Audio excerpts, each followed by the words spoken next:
Hello friends, welcome back to our channel పార్దు kitchen. మామిడికాయల season start అవ్వగానే చిన్నగా మాగాయ పచ్చడి పెట్టుకోవాలనుకుంటాం కదా.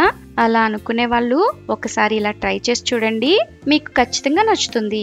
ముందుగా మామిడికాయలను తీసుకుని శుభ్రంగా వాటర్తో కడుక్కుని కాయలన్నిటినీ పొడిగా ఉండేలాగా ఒక క్లాత్ తో క్లీన్ చేసుకుని తీసుకోవాలి.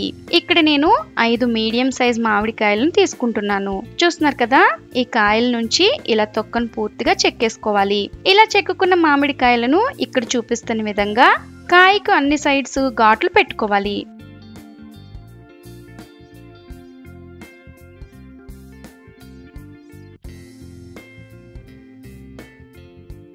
చూస్తున్నారు కదా, ఇలా అన్ని వైపులా ఘాట్లు పెట్టుకుని ఇప్పుడు వీటిని చిన్న చిన్న ముక్కలుగా కట్ చేసుకోవాలి.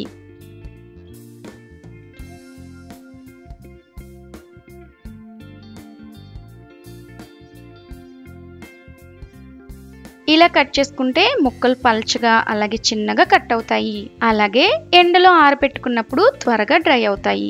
చూసారు కదా, ఇలా కాయలన్నింటినీ ముక్కలుగా కట్ చేసుకుని ఒక పొడి క్లాత్ మీద పరుచుకుని ఎండలో ఆరబెట్టుకోవాలి. 3 నుంచి 6 గంటలు ముక్కల్లో నుంచి తేమంతా పోయే వరకు ఎండలో ఆరబెట్టుకోవాలి. చూసారు కదా, ఇలా ఉన్న ముక్కలను ఇప్పుడు మిక్సీ జార్ లో వేసుకుని ఇలా చిన్నగా వచ్చేలాగా కోర్స్ మోడ్ లో గ్రైండ్ చేసుకుని తీసుకోవాలి. మీరు డైరెక్ట్ మోడ్ లో గనక మిక్సీ పడితే పేస్ట్ కింద అయిపోతాయి. అలా కాకుండా ఇలా కచ్చపచ్చగా కోర్స్ మోడ్ యూజ్ చేసుకుని గ్రైండ్ చేసుకోండి.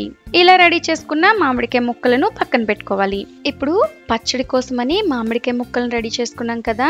నెక్స్ట్ ఇందులో మిగిలిన పదార్థాలు ఏం కావాలో చూద్దాం. ముందుగా కళ్ళుప్పు, ఆవాలు, మెంతులు అలాగే వెల్లుల్లిపాయలను ఇలా ఎండలో కాసేపు ఆరబెట్టుకోవాలి. ఇలా ఎండలో ఆరబెట్టుకోవడం వల్ల తేమ ఏమైనా ఉంటే పోతుంది. ఇలా ఎండలో పెట్టుకున్న కళ్ళుప్పు, ఆవాలు, మెంతులను ఈ మూడింటిని సపరేట్ గా మెత్తని పొడిలాగా గ్రైండ్ చేసుకుని పక్కన పెట్టుకోవాలి. ఇప్పుడు మనం తీసుకున్న మామిడికాయ ముక్కలకు సరిపడా మెత్తని పొడిలాగా ప్రిపేర్ చేసుకున్న 1 గ్లాసు కళ్ళుప్పు, అలాగే 1 గ్లాసు పచ్చికారం, 1/2 గ్లాస్ ఆవపిండి, అలాగే 1/2 గ్లాస్ మెంతిపిండి తీసుకోవాలి. ఇప్పుడు మనము పచ్చడి కలుపుకోవడానికి ఒక వెడల్పాటి గిన్నె తీసుకుని ఇందులో కారం, ఉప్పు, ఆవపిండి, మెంతిపిండి, అలాగే పొట్టు ఒలిచిన వెల్లుల్లి, 1 స్పూన్ మెంతులు, కొద్దిగా పసుపు వేసుకుని ఇలా అంత బాగా కలిసేలాగా కలుపుకోవాలి. ఎప్పుడు కూడా పచ్చడి ప్రిపేర్ చేసుకునేటప్పుడు అస్సలు తడి తేమ లేకుండా చూసుకోవాలి. ఇలా బాగా కలుపుకున్న తర్వాత ఇందులో ముందుగా రెడీ చేసుకున్న మామిడికాయ ముక్కలను వేసుకున్న పదార్థాలన్నీ ముక్కలకు పట్టేలాగా బాగా కలుపుకోవాలి.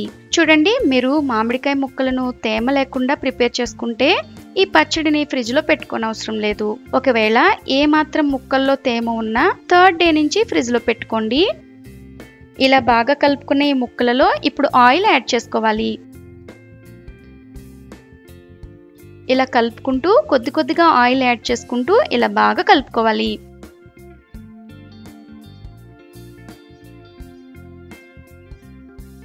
ఇప్పుడు పచ్చడిని స్టోర్ చేసుకోవడానికి జాడీ లేదా గ్లాస్ జార్ లేదా ఇలా ఏదైనా ఒక ప్లాస్టిక్ డబ్బా తీసుకుని ఫస్ట్ ఇందులో అడుగున ఆయిల్ యాడ్ చేసుకోవాలి. తర్వాత పచ్చడి మొత్తం ఇందులోకి ట్రాన్స్ఫర్ చేసుకోవాలి.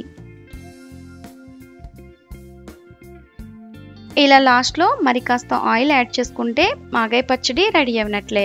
నెక్స్ట్ డే మూత తీసి ఒకసారి అంత బాగా కలుపుకుని సర్వ్ చేసుకోవడమే. స్టోర్ చేసుకునేటప్పుడు అలాగే యూజ్ చేసుకునేటప్పుడు తడి తేమ తగలకుండా జాగ్రత్తగా ఉంటే పచ్చడి సంవత్సరం మొత్తం చక్కగా ఉంటుంది. మరొక మంచి రెసిపీతో మళ్ళీ కలుద్దాం. Thank you for watching.